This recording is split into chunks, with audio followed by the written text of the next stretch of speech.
Kathy Duffy, who is an expert on analyzing different reading programs, say you don't want bells and whistles because it makes it very difficult for the child.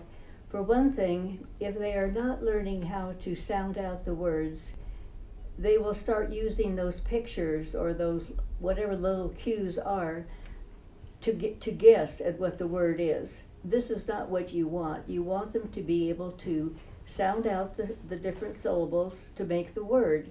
You don't want to have any distraction by having the child have to determine, well, should I be using this cue, should I be using this picture, or should I really be learning the sounds so that I can read without these problems? Another question that comes up very frequently, parents ask, what about cursive handwriting? Should I bother to teach my child cursive handwriting? Unfortunately, at one time prior to the 1930s, everybody learned cursive handwriting. In fact, they learned cursive handwriting before they learned to print. Believe it or not, that's the way it used to be. Printing was never really taught in the public schools until about the 1930s. Printing was only taught when you went into like a mechanical drawing class or an art class where you had to do poster work. But there's some very good reasons for learning to write cursively, and the biggest thing is that cursive is a lot easier on the hand, the muscles of the hand.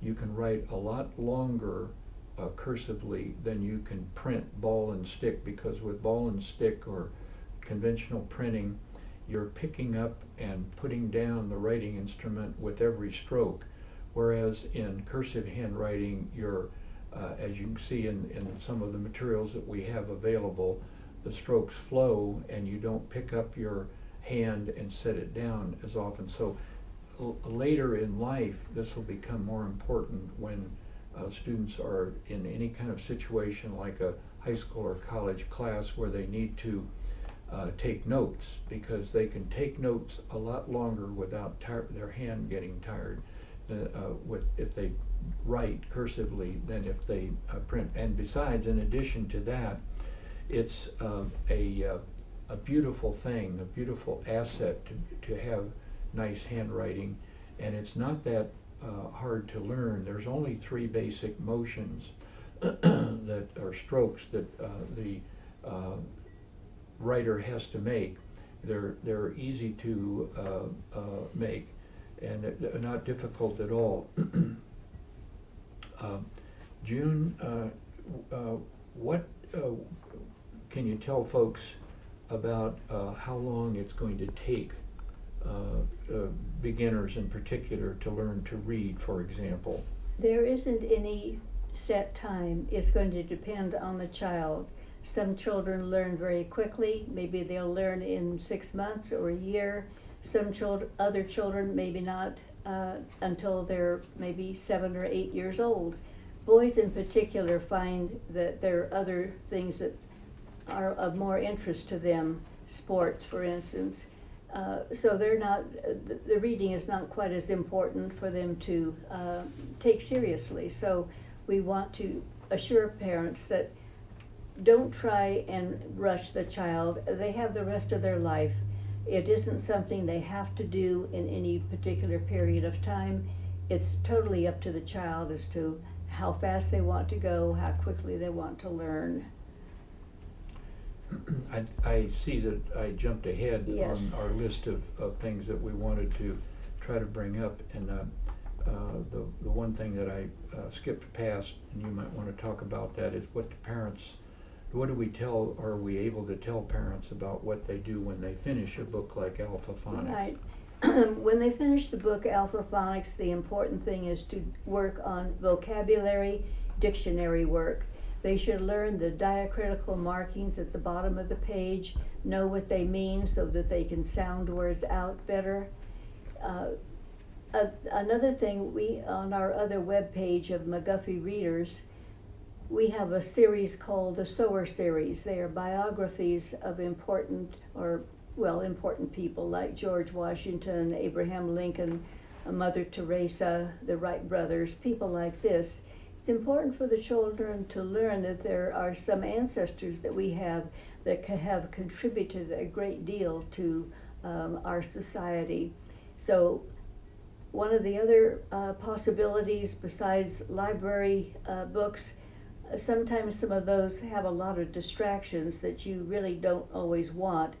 Our author, Samuel Blumenfeld, recommended that you go to a used bookstore and find the oldest editions of books like Nancy Drew, the Hardy Brothers, and some like this, because even some of those books have been modernized. So if you get the old editions, you're going to find that they're going to have better values than what you might find in some of the books that you might check out at the library. You want to say something about what we can tell working parents about teaching their children, especially teaching their children to read? And working parents don't have to worry about not having enough time to teach their child how to read. We have our son and daughter-in-law both work, but our son Darren decided he wanted to teach Christopher how to read. So they decided to work out a program where Christopher would get ready for bed. They'd get in bed and start with the alphaphonics. It might just be one lesson. It could only be 15-20 minutes. Doesn't take a long time. And then after they did the alphaphonics, Darren would read to Christopher a story from one of Christopher's books from his own personal library. And we found later that as Christopher became a good reader, he wanted to read the special stories to his dad. We have recently seen Christopher's report card, and he excels in reading, arithmetic, and the language arts. So we know that by having a parent care enough to spend 15 or 20 minutes with a child, even though they are working parents, that they can achieve this goal and will be very well rewarded. before we forget, I want to mention a few things that are included in the How to Tutor, or pardon me, the Alphaphonics book by Sam Blumenfeld, besides the lessons for the student and the instructions for the parent. But because we've been talking a lot about beginners, we have in the back of the book several things. We have a series of alphabet exercises, pre-reading exercises, which I think you can see on the screen better than this book, that the parent can work with the child. Very simple, but they do help get the letters, both the capital letters and the small letters down. In addition to that, there's also a cursive alphabet available that you can use to get a little start, although we have complete cursive reading instruction program available, but this is just a little extra thing in the Alphaphonics book itself, which will help you. And then as far as the lessons are concerned themselves, in the Alphaphonics book, to show you how relatively simple it is, the part for the child is in the front half of the book in the large type, assuming that most of the people that are going to use this are little beginners, although it's perfectly usable for older and even adults that didn't learn to read well. And then the instructions are in the back, they're coded in a separate color. There's just 20 pages of instructions for the parent or teacher to use, and those 20 pages, of those, 6 of them are general information about the history of the alphabetic language and some very interesting and helpful things there. But the lessons themselves, there are 128 lessons in Alphaphonics. That's all there are. After 128 lessons, if a child masters that, they are a reader at that point. But the lessons themselves are very short, sometimes only a paragraph or even a few lines. The parent just reads the lesson in advance. That's the only preparation they need, and then they turn to the front of the book to the corresponding lesson for the child, and that's it. It's really a relatively simple thing to do that. One thing I'd like to conclude with, oh, and by the way, we have, I know this is not the right thing, Phil, but this, you can put it up on the screen. We also have the Alphaphonics program available on CD-ROM. In addition to that, for some parents who might have a pronunciation problem, especially if they are teaching the child and they originally learned a language, a foreign language, and they might have some pronunciation problems, we also have a set of pronunciation CDs. But I thought I might just conclude by mentioning two emails that we've gotten here, and actually in the month of March of 2011. This is from a lady in Taylorsville, Mississippi, and we ask on when someone orders by over the web if they could tell us how they heard about us. This lady said that how did you hear about us? And her answer was, I used the book 30 years ago to teach my children, but loaned it out and never got it back. Now I want a copy of it to help teach my grandchildren to read. That's very interesting. It's even a generational thing. And then one other thing that we actually, this was not an email, but it was a posting that we found on the internet about our Alphaphonics book. It was on a website called epinions.com. One of the things that the only negative thing that we have heard about Alphaphonics in over 25 years of offering it to the public, most everybody has anywhere from very nice to superlative things to say about Alphaphonics. But one thing that has come up from time to time is that some parents look at it because it has no pictures, it has no bells and whistles, as June called them, spin the needle, card decks, and little gamey things, or other musical sing-song things.